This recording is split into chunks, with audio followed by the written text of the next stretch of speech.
ఓం శ్రీ మహాగణాధిపతయే నమః. 8వ తేదీ ఏప్రిల్ 2024న సంపూర్ణ రాహుగ్రస్త సూర్యగ్రహణము సంభవించబోతున్నది. ఈ సూర్యగ్రహణమునకు సంబంధించినటువంటి వివరములను ఈ వీడియోలో తెలుసుకుందాము. ఈ వీడియోను ఎక్కడా కూడా స్కిప్ చేయకుండా చూడండి. అప్పుడే మీకు గ్రహణమునకు సంబంధించినటువంటి వివరములు సరిగ్గా అర్థమవుతాయి.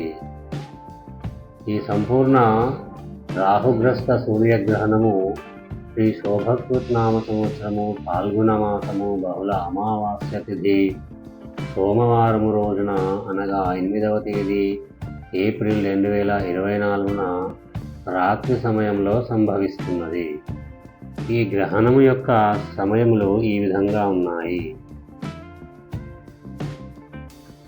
సూర్యగ్రహణము పట్టుకాలము 8వ తేదీ సోమవారము రాత్రి సుమారు 9:12 మరియు గ్రహణము విడుపు కాలము ఆ తర్వాత రోజు అనగా 9వ తేదీ మంగళవారము అర్ధరాత్రి సుమారు 1:25 అనగా 8వ తేదీ రాత్రి గ్రహణము ప్రారంభమై 9వ తేదీ అనగా తెల్లవారితే 9వ తేదీ మంగళవారము ఆ సమయంలో అర్ధరాత్రి సుమారు 1:25 విడుస్తున్నది. అసలు ఇప్పుడు ఈ సంపూర్ణ రాహుగ్రస్త సూర్యగ్రహణము మన భారతదేశంలో కనిపిస్తుందా అంటే భారతదేశంలో ఎక్కడా కూడా కనిపించదు.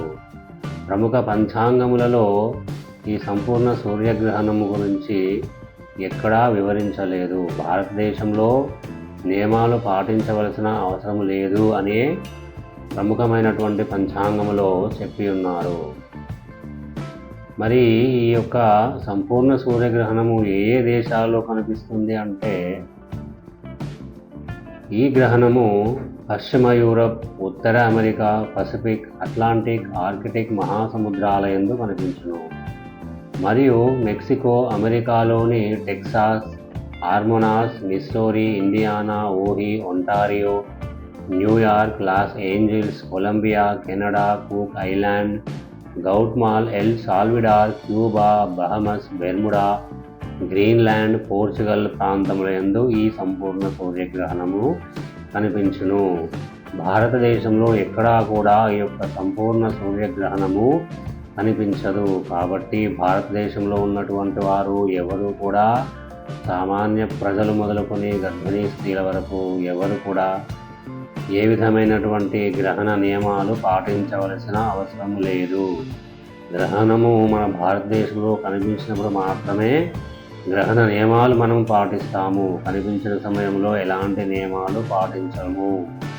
కాకపోతే మిగతా దేశాల్లో ఈ గ్రహణము కనబడుతుంది కాబట్టి భారతీయ సాంప్రదాయాన్ని పాటించేటటువంటి విదేశీయులు అనగా మన దేశం వారు విదేశాల్లో ఉంటూ ఉన్నప్పుడు వారు గ్రహణ నియమాలు పాటించాలి. భారతదేశంలోని గర్భిణీ స్త్రీలు కూడా ఎలాంటి నియమాలు పాటించవలసినటువంటి అవసరము లేదు. నిర్భయముగా ఎలాంటి అనుమానం లేకుండా నిశ్చింతగా సంతోషముగా ఉండవచ్చును.